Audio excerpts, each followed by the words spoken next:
What is going on, everybody? Welcome in to the Monday edition of the Daily Energy News Beat Stand-Up here on this gorgeous January 30th, 2023. Another week, and we are back. We have a great episode lined up. As always, I am joined by the man, the myth, the legend, the executive producer of the show, the purveyor of the show, and the director and publisher of the world's greatest website, energynewsbeat.com, Stuart Turley. My man, how we doing today? It's a beautiful day in the neighborhood, and I'll tell you what, this is a newsworthy day. I mean, it was unbelievable. You started firing these stories off to me this morning, and I about had a heart attack. I mean, we have an absolutely barn burner. It's going to start off by, of course, fallout from the Chevron, both earnings, which we'll talk about, but also their $75 billion stock buyback. First article will cover White House kicks around big oil stock buybacks again as Chevron profits double. Windfall profit taxes will cost consumers. Next article we have is Minnesota House passes 100% blackout bill, 100% clean energy bill. Is this a recipe for a crisis? There's just too many good nuggets in this one. Next article we have is Wall Street week ahead, recession fears pose challenge to energy. Dun, dun, dun. It may not be a great week for energy, guys. We'll cover what that article is talking about. Next, dead whales and tough economics bedevil Biden's massive wind energy push. Will oil save whales for the second time? This is a great article we'll cover. Lastly, in the news segment, what's a car and what's an SUV? Pricey SUVs emerge as hot point in debate over EV tax credits. Stu will kick it over to me. I will cover everything that's going on in the crude oil and natural gas markets from a finance perspective. Oil at $79.38. Nat gas still below $3. And then, of course, we will cover rig counts and Chevron earnings. But first, guys, as always, check us out, www.energynewsbeat.com, the world's greatest website, dashboard.energynewsbeat.com, the best place for all your data and energy news combined. Again, that's energynewsbeat.com. Check out the links to all the articles we discuss below. Another pleasantries, though, Stu.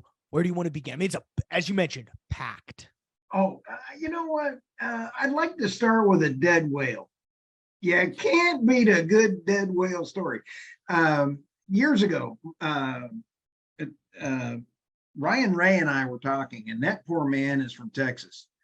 He had the Oil and Gas Texas podcast, and he could not say drilling a well to save his life.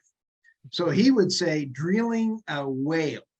So drilling a whale, now we got dead whales on the beach. Is there a correlation? I don't know. But anyway, we're going to move right along here. Now, this article, Michael, dead whales and tough economics bedevil Biden's massive wind energy push. Will oil save the whales the second time? Here's a picture on this one. Michael, if you look at the story for our listeners that are on the podcast, go to energynewsbeat.com and look at the one with the dead whale on the beach.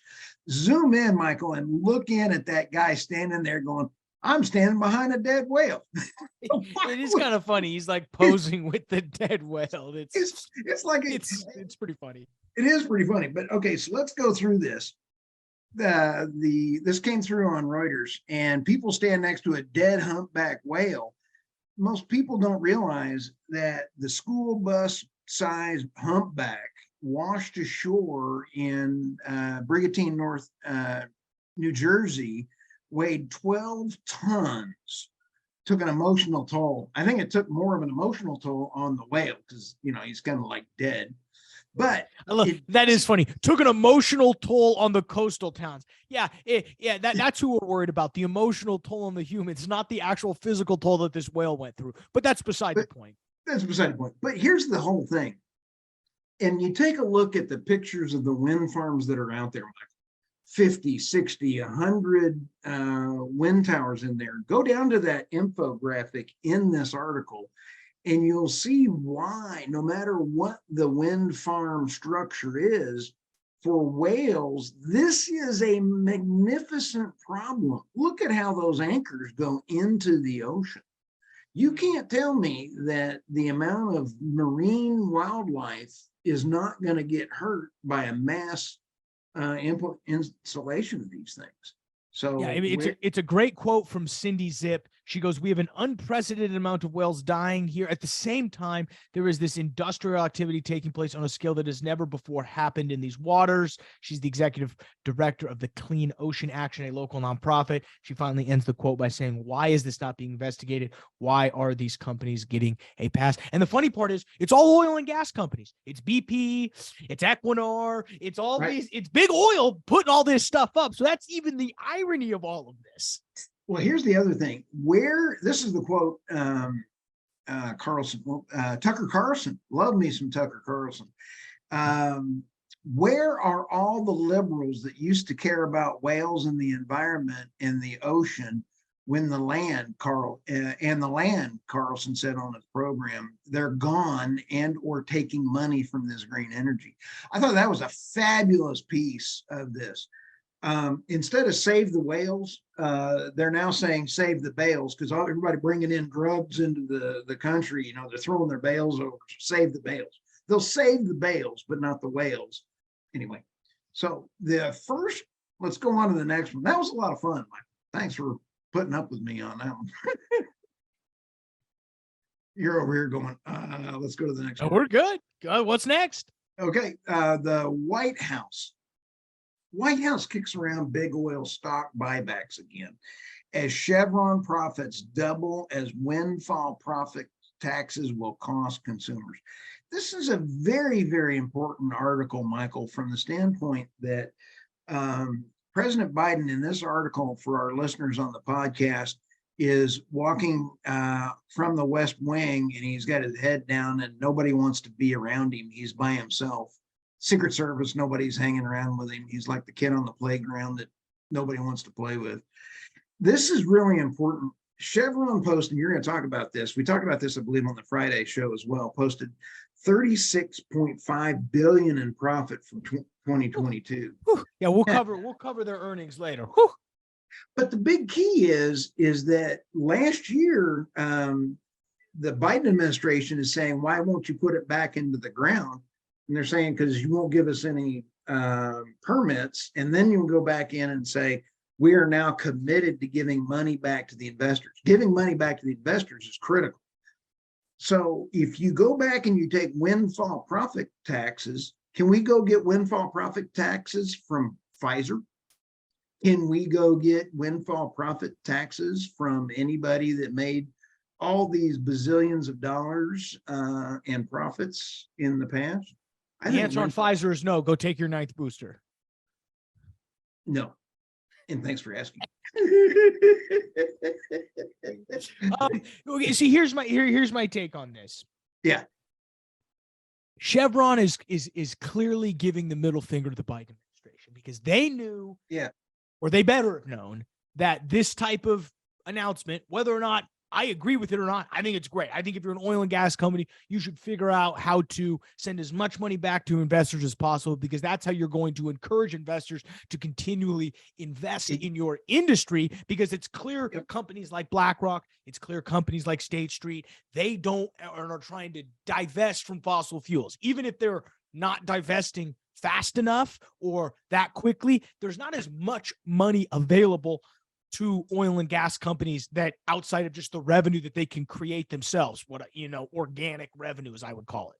Right. So when they say we're going to double stock buyback purchases, or triple stock buyback purchases, what does that do? Well, it's going to raise the price of the stock so that shareholders can see an increase in the value in the amount of stock. So stock buybacks doesn't necessarily help corporate executives and insiders. It helps the investor. Now, the funny part is the investors are usually BlackRock, Vanguard, all of the companies that claim they're divesting. So it's a huge jumbled game. I'd recommend going and listening to our show on Friday where we talked much about it. But Chevron had to know that this announcement was going to renew this conversation in DC. So I'm very interested to know why they made a huge deal out of it. Well, I think one, they probably thought that the capital attraction and the attraction that they would get from other investors who would then also go out and buy shares, knowing that this $75 billion stock buyback program has no end date to it. We're just going to keep buying. That's only going to help support the stock. So they must have felt that sentiment outweighed the potential of some sort of windfall tax profit, and maybe their thought process, well, what are we going to go get a tax rebate from 2020, from 2015? Are we going to go get a tax rebate from 2009? Probably not. But I think that must have been the calculus they thought about, because they obviously knew a press release saying $75 billion in stock buybacks. They're not going to like that over in the White House. And they clearly don't. They clearly don't. What is this White House spokesperson, Abdullah Hassan? The only thing getting in the way of this is their own decision-making to keep plowing windfall profits into the pockets of executives and shareholders instead of using them to boost supply. There are kids that listen to this show, Abdullah Hassan. Keep it classy. So that's my take on it, Stu. It's a very interesting move. I like it if you're from a Chevron investor standpoint, but there's a political game at float with this. Well, the Carl Sagan, I think that's where we got our saying, what's a few billion between friends? He always used to use billions and billions, right? Well, Carl Sagan, I just saw him on a interview. He's been dead for a little while, so it was an old interview, but he said, when people of incompetence get to power, all decisions will go out the door. And so he's really talking about this kind of a thing. The Biden administration does not understand finance. They don't understand markets. They don't understand what they're doing to the American public, whether it's intentional or not. Carl Sagan, right. Now, they're throwing around billions and billions like Carl Sagan used to. They're throwing around trillions and trillions, which is recipe for disaster. It is not going to work when you windfall. We're watching this experiment go on in Europe right now, and they are going to get worse. So yeah, it's going to be bad. It's going to be bad. What do we got next? Okay, let's get all pumped up, because the next one's going to be fun. This one, there is Minnesota House passes 100% clean energy bill. Is this a recipe for a crisis? I love your publisher's note.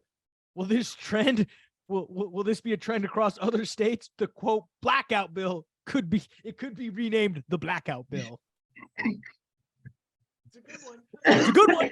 I'll give you credit for that one. So to give you guys an idea, the Minnesota House passed legislation set after 7 hours of vigorous debate late Thursday night that would require the state's electricity to be 100% carbon free in 17 years. I mean, again, carbon free is a little bit of a misnomer, because carbon free can mean a lot of stuff. We already know they're trying to sneak in natural gas as carbon free. Right. And you and I were ahead of that 2 years ago, and that it would be coming around the corner. But it's still funny when we take a look at this article. They unsuccessfully offered several amendments to the bill, according to lifting the state's moratorium on nuclear power. Nuclear is where we got to go. We got to have nat gas, and we got to have nukes. I think there's two quotes in here that are fascinating. This one is by Representative Spencer Igo from the Wabana Township. I don't know where that is in Minnesota, but who knows? He quotes, "Frankly, what this bill will be doing today is making Minnesota reliant on nations around the globe that have no labor standards and no environmental standards." He's absolutely right. Minnesota in this bill will build a clean energy economy off the backs of slaves in China and poor environmental regulations in Indonesia and the Congo. Wow. Saying it like it is. He also goes on to say the third largest deposits of copper, nickel, and cobalt that exist in the known world, only 250 miles north of his capital. Instead of investing in those resources, we've decided to export it around the world, where carbon emissions will be 20, 25, or 30 times higher than if we decided to do it here in Minnesota. This guy, Spencer Igo for U.S. Energy Secretary. He's spot on. Isn't that great? Yeah. Let's hear it for him. Realistic guy of the week. Realistic. So the anti-IR guy of the week. He's the anti-R guy of the week. He's the analyst of the week. Oh, hey, analyst. Oh, that was good. Trust me, I've never met an IR guy that's an analyst. Trust me. Oh, yeah. Okay, so let's move on to the next. Let's give him a shout out, because that is absolutely wonderful. I love that article. Okay, next one coming around the corner, Michael, is Wall Street ahead. Recession fears post challenge to energy. You were kind of alluding to this one, and I'm going to let you kick off to this one after this one good quote in here. The group appears to be holding up well, but there seems to be trepidation due to the fact that the investors are concerned about an economic slowdown, what it will do to demand, said Robert Palvik, senior portfolio manager at Dakota Wealth. What are your thoughts on this one? Well, I mean, okay, so just to give some context, people, this article was ran on Reuters on the 27th, and it specifically is talking about how does the potential for a U.S. recession impact the energy sector, and specifically, what is that going to do to valuations for oil and gas stocks? And I think there's two sides to the coin. I think the funny part is, you have people like Robert Pavlik, senior manager, some senior portfolio manager, Dakota Wealth, who says he is slightly overweight the energy sector, including shares of Chevron, Pioneer Resources. He's probably right. You should probably have, he's probably right. You should probably have an overweight in your portfolio of energy right now, because if anything is going to pop during this recession, it's probably going to be energy. But the word recession is what's holding back prices from going crazy. So it's a double-edged sword here. What industry in a recession may do the best? Well, there's the obvious answer is always utilities. Utilities always perform better relative to their other industries in times of recession. Everyone still uses electricity. Do they maybe use a little less electricity? Yes, but people by and large still heat their homes, even in a recession, because you see lower prices for all around commodity goods. What about commodities, Michael? Because commodities and electric and energy. What commodities, though? Well, we're talking specifically about crude oil. People don't necessarily use crude oil to heat their homes. We're talking about natural gas, which we'll get to in a little bit, which is way oversupplied. So when you're talking about utility companies, the majority of the demand that they're purchasing is coming from natural gas sources or coal.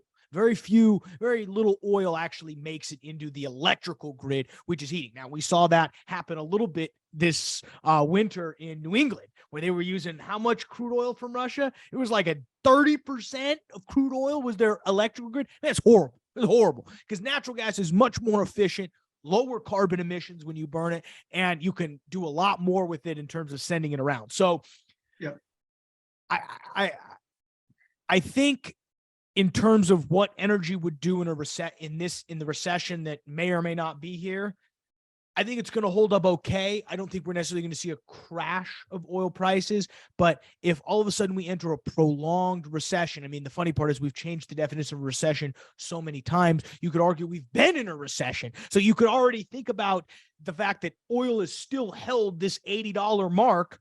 Maybe that means there is some resilience in here. I tend to agree with this Dakota Wealth Jamoke, Robert Pavlik.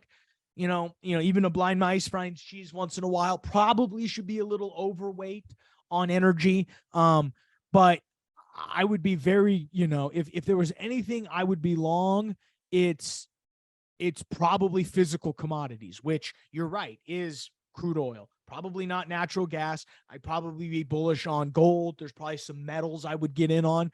I've been hearing on the street some weird things about people trying to cash for gold or cash for some sort of precious metals. There's some interesting stuff going on.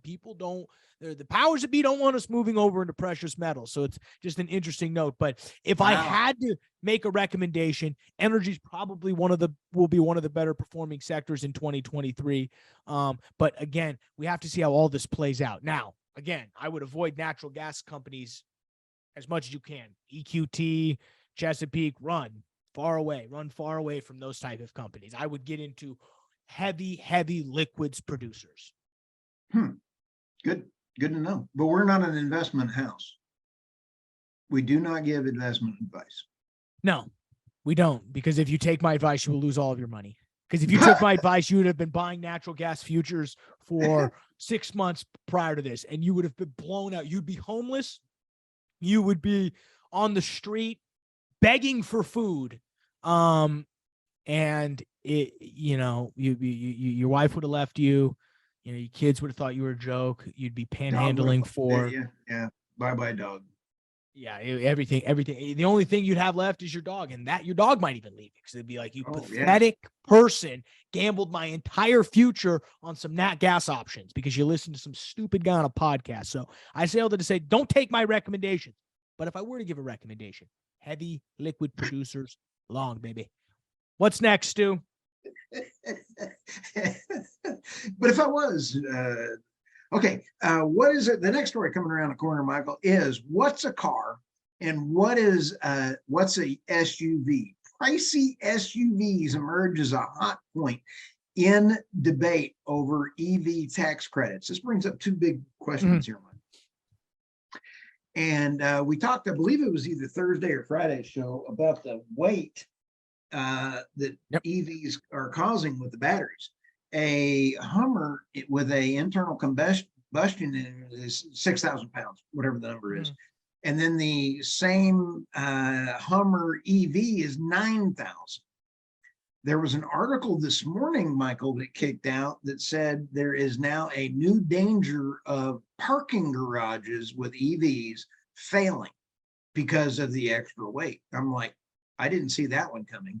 So now that has nothing to do with this article, but it'll be out there on the news thing here in a little bit. So let's talk about this. If the EPA designations are used, GM's new $63,000 Cadillac Lyric would be considered an SUV and get up to $7,500 in tax credits. But if the current IRS interpretation of the list, the Lyric as a car, so buyers would get nothing, even though the vehicle and its battery are built in the US. Ruh-roh. So there is some real questions going on here. Who's fighting who in the government? Well, first off, I just find this hilarious. SUVs that cost $80,000 or more can get $7,500 in tax credits. If you're able to spend $80,000 on a car, is $7,000 in tax credits. Do you really need that? And I love how that's what these companies are mad that the tax credits only hit cars that are priced high. So what's everybody doing?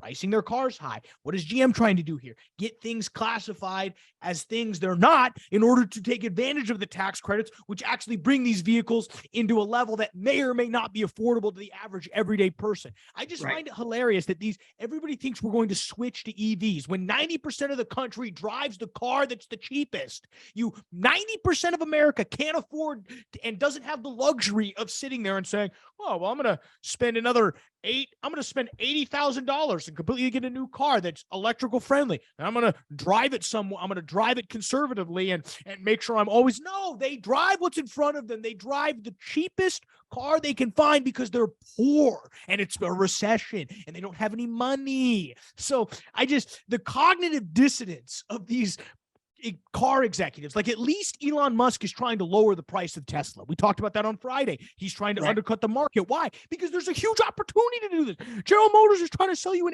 $80,000 EV. They're trying to sell you an $80,000 car that'll conk out on you on the highway. That's what they're trying to strand you in the middle of Salt Lake City. You're going to end up on a Netflix documentary in 10 years, and the start of it will be, well, they chose an EV. I mean, it's ridiculous. It's ridiculous, dude. If the EP designations are used, GM's new $63,000 Cadillac Lyric would be considered an SUV. I mean, these people are idiots. If you go out and spend $100,000 on an EV, you get everything that's coming to you. You know, they're trying to take Stephen Tran's business, whoever that psychotherapist was in California. That's who their target market is. Wasn't that funny? I liked him. He had a blow up mattress. He'd drag along and try to, talk about people. Hey, would you like to sit down and talk on our couch? So anyway, Volkswagen and Tesla and Ford Motor also are listed in here and have some interesting things. But it's going to get tougher and tougher, especially with higher inflation rates. You're going to have higher loan prices. You're going to have everything else. It's just, I don't understand it. Anyway, moving right along. That's it for me. You got the other ones coming around the corner, dude. It's all back to you on finance. Yeah. After I calm down here a little bit, I have to center myself a little bit because this EV debate just absolutely enrages me. What Enrages me. Crude enrages oil you? prices, we're currently trading here as we record this January 29th here at about 1:45 Central Time. Prices settled at 79.38 for oil, so down from where they were earlier in Friday's trading session, all the way up to about 82.50.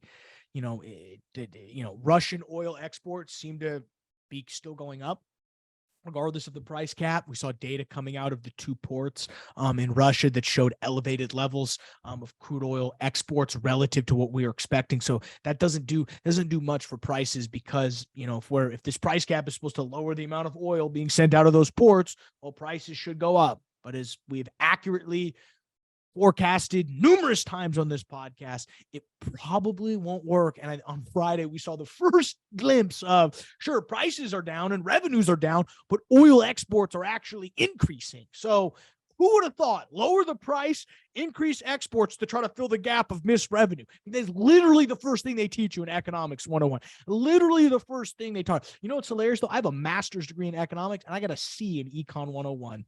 I was looking at this a couple days ago because I had to log in and try to get a transcript, and I was just looking back, and the first thing that pops up is like your first semester. And in my first semester of college, I took economics, and I was like, you got a C in Econ 101, so clearly I shouldn't be running this stuff anyway. But if I could figure it out, somebody who got a C in Econ 101, the people running this should actually be able to figure it out. But no, they won't. Part of the reason why prices are down, obviously China demand is going to play a huge part.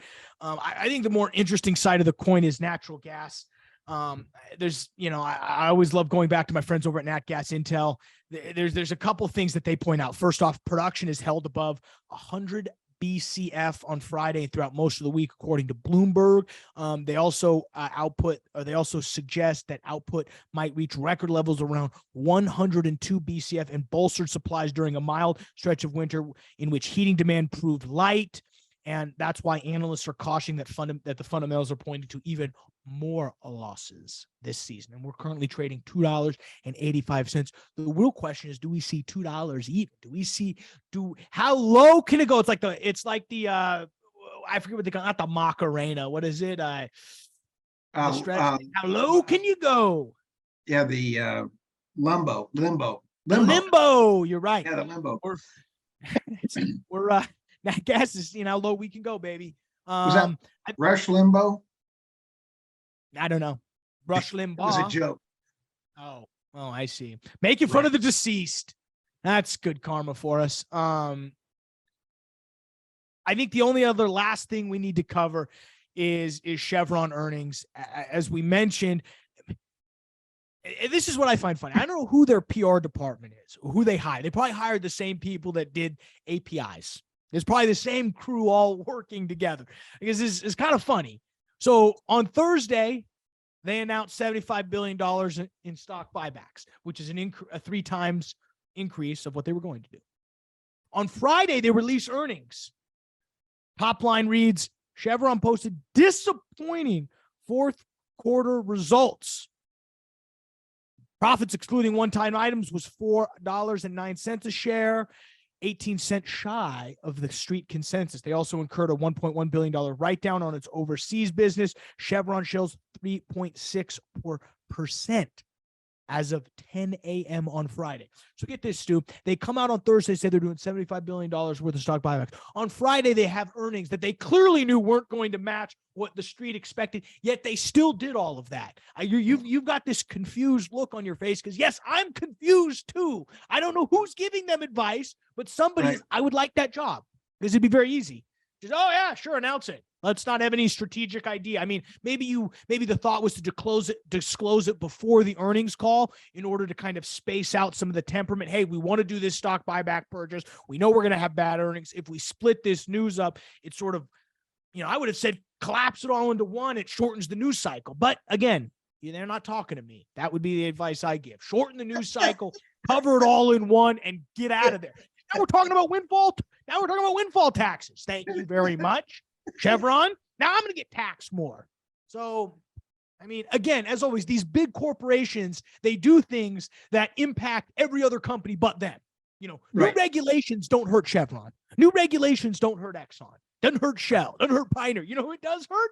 Everybody else. 90% of the industry that produces less than 1,000 barrels a day, or that's even a lot, than 500 barrels a day. It affects and it honestly, at lower levels, makes the cost of goods unreachable. So thank you, Chevron. Thank you very much for raising the cost of doing business in the industry just because you can't figure out how to do your PR correctly.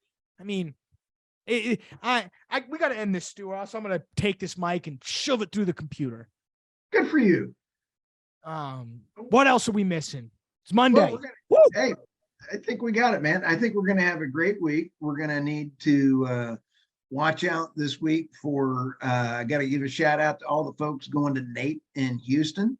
And we're actually going to be interviewing some folks live from Nate. Those will be coming out immediately as well too. So we're going to have I will not be at NAPE, unfortunately. Somebody has to keep this industry running.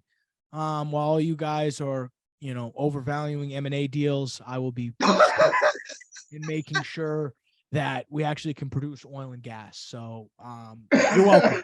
You're welcome. You're welcome. So sounds great. With that, guys, we're going to let you get out of here. We hope you have a great week. Thank you for checking us out. For Stuart Turley, I'm Michael Tanner. We'll see you tomorrow.